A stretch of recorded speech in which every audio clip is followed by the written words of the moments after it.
From bioluminescent beaches with waves of light to unique rock formations that don't look real, the planet Earth is full of mysterious locations that continue to intrigue and fascinate scientists around the world. So for today's video, we're going to count down the top 15 most mysterious locations in the world. Starting with number 15, Mosquito Bay. At night, an eerie, ethereal light lights up Mosquito Bay, located on the south side of Puerto Rican islands of Iquitos. Bright blue tracer lines appear in the water as small fish dart through the blackness. But this illumination has nothing to do with spirits or aliens. Mosquito Bay happens to be one of the world's brightest bioluminescent bodies of water. This bioluminescence is a form of natural light created by living organisms converting internal chemical energy into light. The light in this bay is created by these tiny organisms called dinoflagellates, specifically Pyrodinium bahamense, or swirling fire. Mosquito Bay also contains an astonishing number, roughly 700,000 per gallon of water. Although they are microscopic, the effective size of the light they give off is 100 times larger than their own bodies, and in great numbers, they light up like an underwater aurora borealis. Trapped by a curve in the bay's opening and fed by the surrounding mangroves, the dinoflagellates find this bay a perfect home. These microscopic organisms make light upon sensing any movement in the water, swirling out bright blue-green plumes that eventually diffuse back into the dark stillness of the bay. Their bioluminescence is thought to be a defense mechanism. This light actually attracts larger fish that can ward off the small fish that feed on these dinoflagellates. It also makes paddling through the bay an astonishing and surreal experience. Number 14. The Dancing Forest. Between the Baltic Sea and the Curonian Lagoon, on the Kruglaya dune of the Curonian Spit, there's a forest where the pine trees seem to be doing the twist. Dozens of trees in the Dancing Forest of Russia have trunks that are contorted into rings, spirals, and other loops and squiggles, and the reason for this mysterious malformation isn't known. The trees were planted in the early 1960s to stabilize the dune sand, but the unstable sand is one explanation people posit for the trees seeming so unstable themselves. Locals call the crooked wood the drunken forest. Studies have been done to try to determine the exact cause, though the results are inconclusive. The leading scientific theory is that pine shoot moth caterpillars damage the pine shoot's apical buds at an early stage, causing them to start growing out at a weird angle from their lateral buds. Since plants naturally grow towards the sun, they eventually corrected themselves and started growing up again, but with their new deformities intact. Some blame strong winds, others manipulation by humans, but the supernatural inclined have suggested that the forest is a place where positive and negative energies clash, and these forces have manipulated the shapes of the trees. Some say the trees willfully follow the movements of the dune sands. One local legend says the dancing trees twist and bend because centuries ago, on that very spot, the trees were made to dance in order to prove the power of the Christian God. Superstitions fuels many of the theories, and it's also made the dancing forest a popular source of hope. Climbing through one of the rings has been said to add a year to a person's life or earn that person a granted wish. Number 13. Norbur erratics. Norbur erratics stand as silent sentinels in the landscape, captivating witnesses to a time long past when ice and earth engaged in an intricate dance. These geological marvels are large boulders, often of distinctive rock types, that have been transported vast distances by glaciers during the last ice age. Perched amidst the barren beauty of the Yorkshire Dales National Park in England, Norbur erratics are both a testament to the power of glacial forces and a reminder of the Earth's ever-changing surface. These erratic balancing acts owe their existence to the relentless advance and retreat of glaciers that once blanketed northern Europe around 20,000 years ago. The immense weight of the ice sheets acted like colossal bulldozers, plucking these boulders from their place of origin and transporting them over long distances. As the climate warmed and the glaciers melted, the erratics were left behind as a lasting testament to the forces that shaped the landscape. These isolated boulders, some perched precariously on outcrops, challenge the imagination as they defy the odds of their placements. They have become a focal point for geologists, nature enthusiasts, and even curious wanderers alike, offering a tangible link to Earth's history. Norbur erratics, they stand as silent storytellers, reminding us of the ever-changing nature of our planet and the powerful forces that have shaped it. Number 12. The Nescoin Ghost Forest. Rising out of the sand and seawater on Oregon's Tillamook coast, around 100 ancient decaying stumps stand watch. Dubbed the Nescoin Ghost Forest, they are an eerily beautiful memento of the towering Sitka spruce trees that stood here for some 2 millennia. For centuries, these old stumps were hidden under the sand, peeking above the surf only briefly every few decades. The Ghost Forest was little more than local legend. Then, in the winter of 1997 to 98, the coast was pummeled by powerful storms that eroded away the sands and exposed these uncanny natural wonders that was buried there. Geologists theorize that these ancient trees, carbon dated to around 2,000 years ago, were felled during the major earthquake that hit the Cascadia subduction zone in the year 1700. The earthquake dropped the forested land into the tidal zone. When the ocean water rushed in, it likely decapitated the trees, leaving only their trunks submerged in the mud, which staved off decay and preserved the forest remains for the years to come. Before they met that watery fate, though, the mighty trees stood around 150 to 200 feet tall.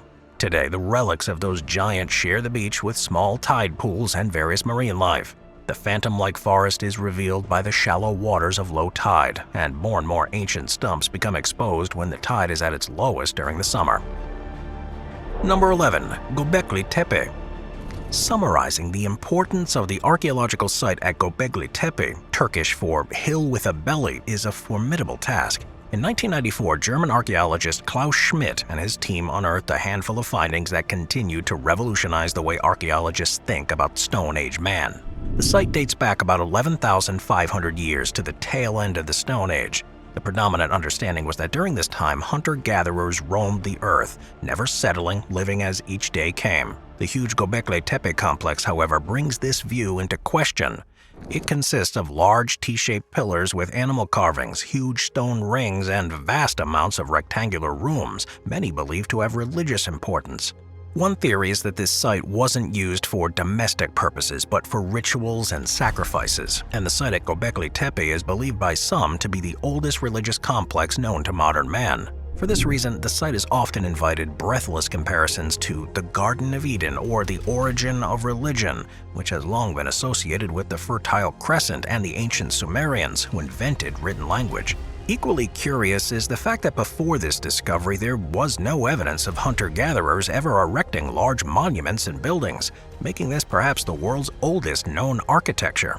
Nearby the site is Mount Karakadag, a mountain that geneticists believe to be the birthplace of many of today's cultivated grains.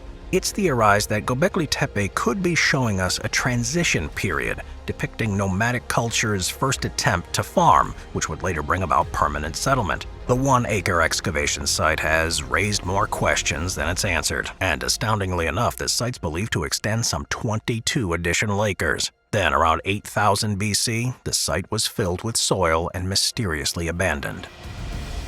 Number 10. Horsetail Falls Fire Fall.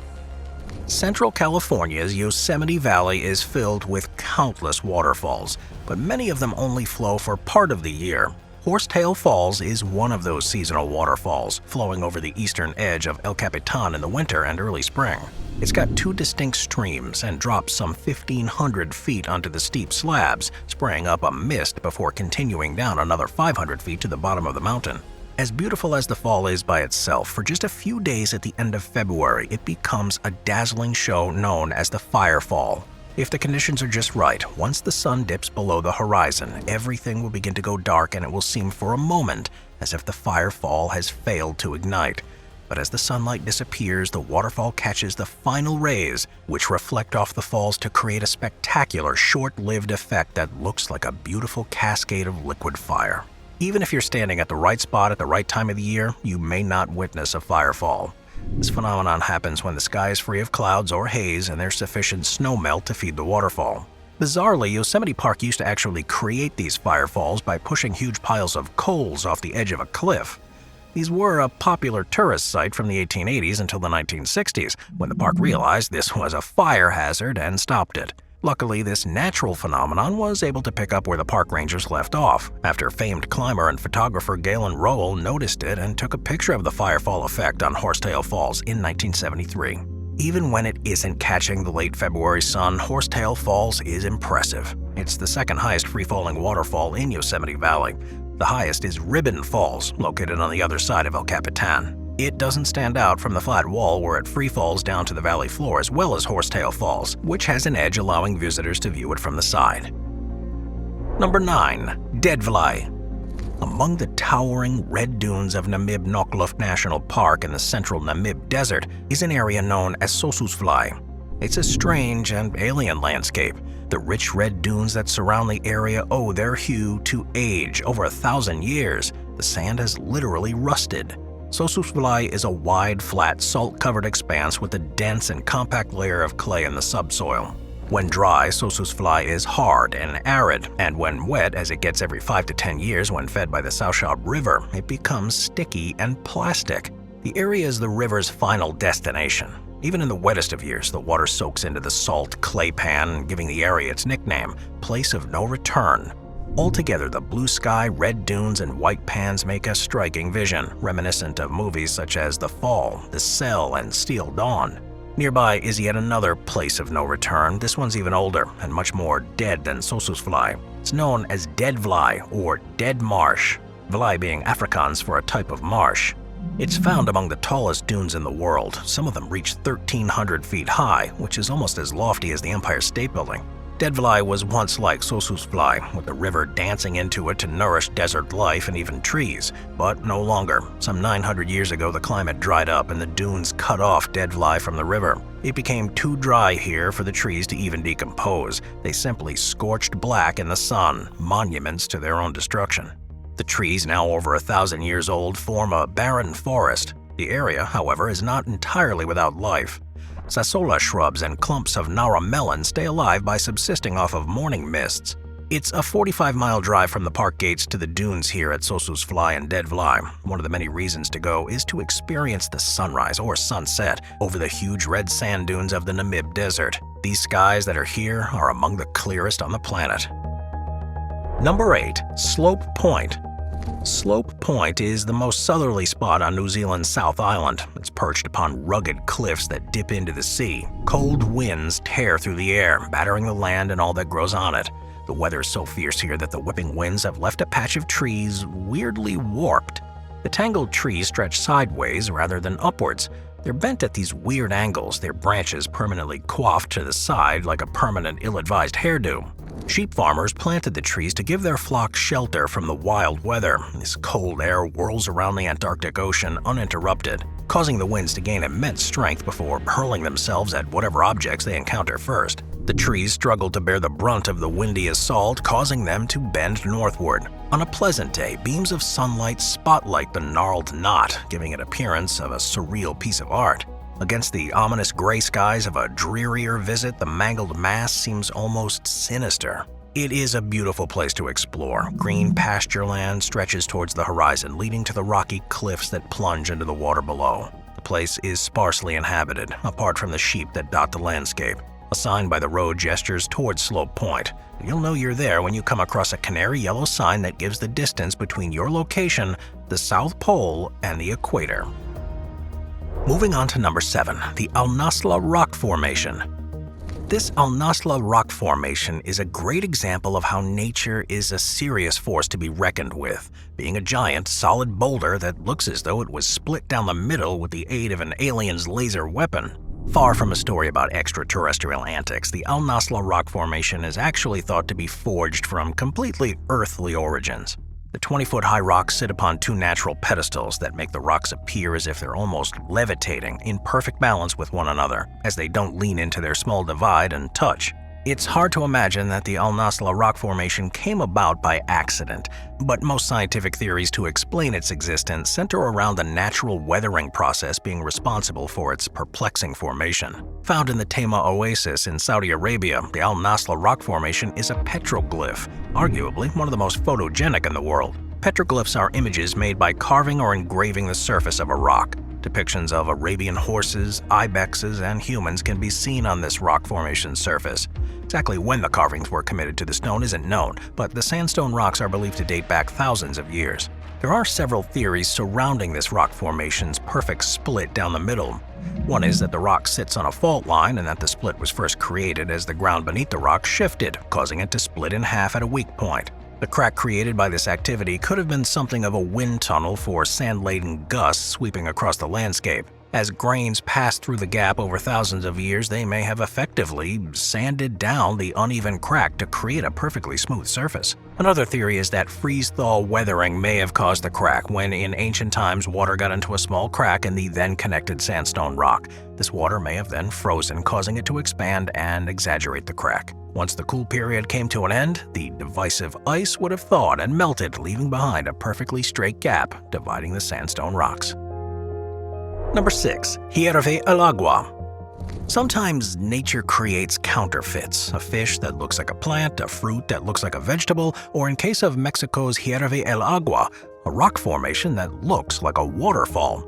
Sound unusual? Well, yeah, it is. At a distance, this enormous rock structure looks exactly like a frozen waterfall, a seeming impossibility in the hot temperatures of San Lorenzo Albarradas, the town closest to the rock. If you come closer to the formation, however, you'll realize that your eyes have played a trick on you. The rocks are in fact mineral deposits on top of a limestone mountain. On the mountain's ledges sit 2 freshwater pools noted for their medicinal properties, and springs that are saturated with calcium carbonate and magnesium. Subsequently, the water from the pools drips down through the cliffs, depositing the minerals onto the side of the mountain. Now, over time, these deposits have accumulated in staggered columns that look an awful lot like icy cold waterfalls. The name of the place, literally "the water boils" in Spanish, comes from the way the water bubbles as it travels through the spring. The Zapotec people who lived in the area more than 2,000 years ago revered these pools and directed the spring waters to irrigate their plants. The canals created by these people have petrified into this unusual rock site in the subsequent passage of time. This result, which took thousands of years to create, is essentially an above-ground stalactite that hangs more than 50 meters from the bottom of the valley. The waterfall misnomer is perpetuated by the name of the rock formations, dubbed salt waterfalls or petrified waterfalls. Oh yeah, and the park's hours aren't the most consistent, so make sure to call ahead before setting out to see these unusual falls. Number 5. Yuncheng Salt Lake. When summer comes, the glassy water of Yuncheng Salt Lake in China's Shaanxi province turns a shocking rainbow. From above, the lake looks like a painter's palette with dabbles of magenta, green, and aquamarine across the landscape. Down on the surface, a yearly ritual has taken place for millennia. Workers slowly and painstakingly shovel piles of salt that are left behind as the water evaporates. These hunks of white crystal have helped grant Yuncheng a place of cultural and political esteem, and the chemical reactions catalyze an otherworldly landscape that enchants locals and phone-wielding tourists alike. Known as China's Dead Sea for its salinity, this vast lake has long been the focal point of Yuncheng's culture and economy. Chinese historians estimate that locals have consciously harvested salt from the lake for about 6,000 years, and ancient human remains found in the area suggest that people may have realized the water's salty benefit even further back. By the 6th century, Yuncheng Lake was responsible for a quarter of China's overall salt production. Local lore reports wars fought over possession of the lake, and nearby temples are dedicated to salt gods. The lake is connected to that signature tang in Shaanxi's food, which is replete with salty soy sauce. Today, most travelers come to the lake not to worship the salt gods, but to marvel at the landscape's surreal charm. As opposed to the Dead Sea, which is filled with high concentrations of chloride that make it hostile to most forms of life, this lake is filled with sulfate, which supports a lush ecosystem. In the summer, algal blooms turn the water technicolor, thanks to a type of algae species that changes the color when it reacts with salt. In winter, when the temperature dips below 23 degrees Fahrenheit, the salt forms crystals of mirabilite, also known as Glober's salt, transforming the landscape into a twinkling winter fantasy. Yuncheng salt was traditionally harvested for culinary use through a 5-step process that the Shaanxi province has officially recognized as a piece of the region's intangible heritage. And since the 1980s, however, producers have abandoned that process and pivoted towards industrial harvesting. Locals hope that the influx of visitors interested in marveling at the lake can also help inspire the preservation of local salt harvesting traditions and the rich ecosystem that's given rise to an extraordinary natural beauty. Number 4. The Plain of Jars.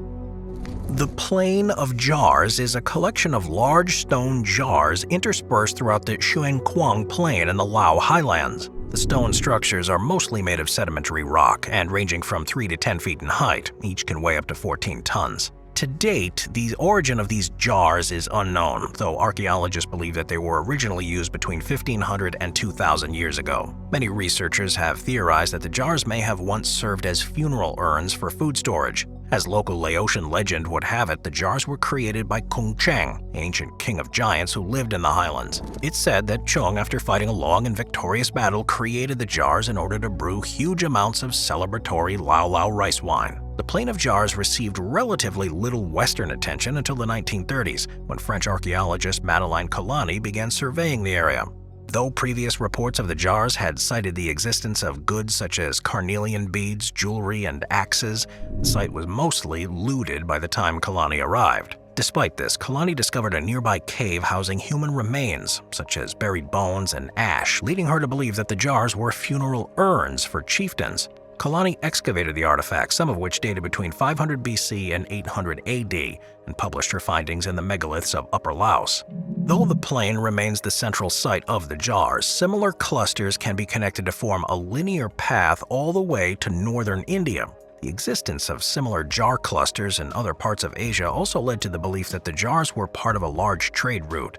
Some researchers believe that the jars collected monsoon rainwater for caravan travelers to use during the dry season. Travelers would use the water and then leave behind prayer beads or offerings in jars, thus explaining the previous sightings of jewelry and assorted goods. Though the caretakers of the Plain of Jars are applying for status as a UNESCO World Heritage Site, the area still remains one of the most dangerous archaeological sites in the world.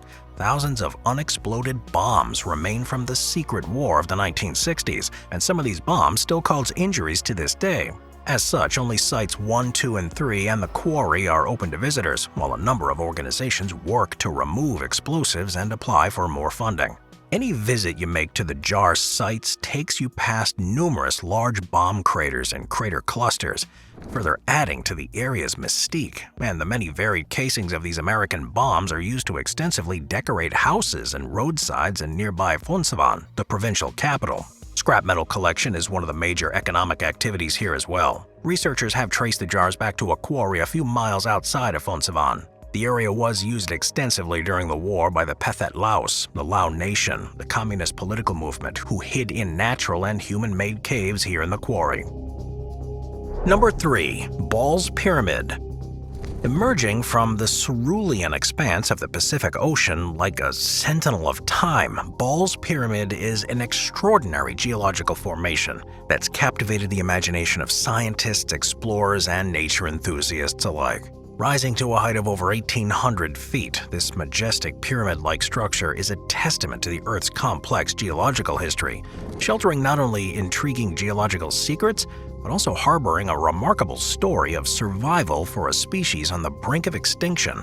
Located approximately 14 miles east of Lord Howe Island, a remote paradise in the Tasman Sea between Australia and New Zealand, Ball's Pyramid stands as a solitary icon. Its isolation and distinctive form has earned it a reputation as one of the most unique and visually striking geological features on our planet. The pyramid is visible from various points on Lord Howe Island, most notably from the vantage point of the Mount Gower Track, offering a captivating sight for those fortunate enough to witness it. Geologists estimate that Ball's Pyramid is around 7 million years old, making it a relic of ancient volcanic activity. The structure emerged from the Pacific as a result of volcanic processes that occurred deep within the Earth's crust. Unlike traditional volcanoes with a conical shape, Ball's Pyramid took on its distinctive form due to the erosion of a once mighty volcanic island. Over millions of years, the forces of wind, water, and wave action sculpted the island into the pyramid-like shape that we see today. However, Ball's Pyramid's intrigue extends beyond its geological origins. In 1788, Royal Navy Lieutenant Henry Ligbird Ball stumbled upon this isolated rock spire during his explorations, giving the formation its name. For years, the pyramid remained shrouded in mystery, seemingly barren and devoid of life. That is, until 2001, when a group of scientists unveiled an astonishing revelation. Hidden within the harsh contours of Ball's Pyramid, an unexpected haven for biodiversity was discovered. Scientists stumbled upon a colony of the Lord Howe Island stick insect, Dryocochleus australis, a creature previously believed to be extinct for over 7 decades. These 6-inch-long insects, nicknamed land lobsters or walking sausages, were once commonplace on nearby Lord Howe Island until the introduction of black rats that led to their decimation. In an astounding turn of events, a population of these stick insects was found thriving beneath the inhospitable exterior of the pyramid. These insects exhibited an exceptional tenacity for survival, having braved the journey of traversing 14 miles of open ocean to establish their fragile colony. It is a remarkable feat that defies conventional understandings of insect mobility and oceanic navigation. Number 2. Lençóis Maranhenses National Park. In the northeastern heart of Brazil, a remarkable spectacle unfolds, painting a vivid portrayal of nature's ceaseless creativity. Lençóis Maranhenses National Park emerges as a living testament to the profound interplay between elements, a captivating display of Earth's artistry that transcends mere geographic boundaries. This expansive canvas stretches nearly 600 square miles along the coastline, offering a glimpse into the intricate dance of wind, water, and time. Rather than be a predictable travel destination, this place is an intricate poem etched by nature, embodying the ethos of the untamed. When the skies open during the rainy season from January to June, the park transforms into a masterpiece. Torrents of rain paint the landscape with the strokes of transient streams that carve serpentine pathways across the sand. Here, the very essence of the desert is reimagined, and the concept of arid land is challenged by the presence of these turquoise lagoons. These rain-sculpted pools evoke a paradoxical beauty, like a marriage in the world of dreams. They emerge amidst the dunes, reflecting the heavens and embracing the sky as if drawn from the deepest desires of the earth itself. But the park's allure is not confined to its liquid landscapes. The flora and fauna that endure its shifting sands are testament to the resilience of life. For those who listen, the wind carries the whispers of a myriad of bird species. The graceful arcs of kingfishers, herons, and sandpipers adorn the landscape with elegance. The scarlet ibis, a rare and vibrant creature, paints the desert with a brush of vibrant color. Sandboarders and adventurers descend these towering slopes, creating marks upon the surface like footprints in a dream. Guided by local experts, off-road journeys lead to hidden lagoons and undulating sand formations, uncovering the tales woven into the land by time itself. The play of sunrise and sunset choreographs a symphony of colors as the dunes radiate with hues of gold, rose, and amethyst. Shadows dance upon this canvas, casting ever-changing patterns that narrate tales of light and time, seamlessly weaving together past and present. Number 1. The Great Kobuk Sand Dunes. The state of Alaska is one of the most unique places in the United States and the world. It's the last bastion of true nature, untouched by man in the country. It's the largest state in the United States by land area, covering over 663,000 square miles. And despite its vast size, it's also the least densely populated state. In some parts of Alaska during the summer, the sun doesn't set for an extended period, resulting in the phenomenon known as the midnight sun. Conversely, during the winter, certain areas experience the polar night, where the sun doesn't rise for several weeks. There are millions of other things that make the state great, but there's one place in particular that stands above the rest for all the right reasons. Nestled amidst the remote wilderness in Alaska, a paradoxical landscape emerges that defies expectations and ignites the flames of curiosity. The Great Kobuk Sand Dunes, a surreal expanse of shifting sands, beckon intrepid explorers to a world where contrast meld and mysteries abound. This improbable desert oasis tucked away in the Arctic wilderness stands as a testament to the Earth's boundless capacity for surprise. Located within the Kobuk Valley National Park, these dunes constitute an anomaly in a region more synonymous with ice and snow than with waves of sand. Situated near the Arctic Circle, the juxtaposition of desolation and the expanse is awe-inspiring.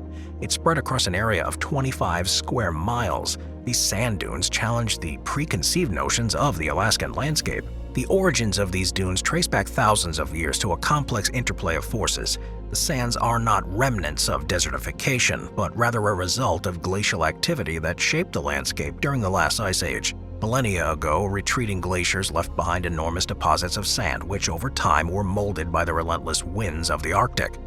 This geological history transforms the dunes into a living testimony of Earth's transformations and the ceaseless cycle of change that shapes our world. These sand dunes harbor an inherent mystique that only deepens upon exploration. The mere existence of a desert within a region known for its icy landscapes has puzzled scientists and adventurers.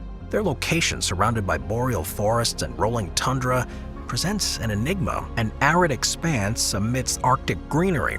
This juxtaposition sparks questions about the delicate balance of ecosystems.